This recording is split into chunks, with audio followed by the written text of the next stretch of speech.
SolveYourTech.com, your source for how-to guides and tutorials. Welcome to our video about how to disable low-quality image mode on iPhone 15. If this guide helps you out, then please consider subscribing and liking this video. While it's useful to be able to send pictures and videos in the Messages app on your iPhone, you may discover that it's using a lot of data when you do this.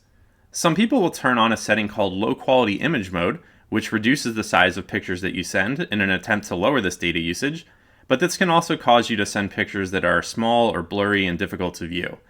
If you currently have low quality image mode turned on and you want to turn it off, then you can do so by opening the Settings app. You can then scroll down and select the Messages option from this menu, and then you can scroll all the way to the bottom of this screen where you're going to find a low quality image mode option. Now you can just tap the button to the right of that to turn it off, and now when you send pictures and text messages, they're going to be at their original quality.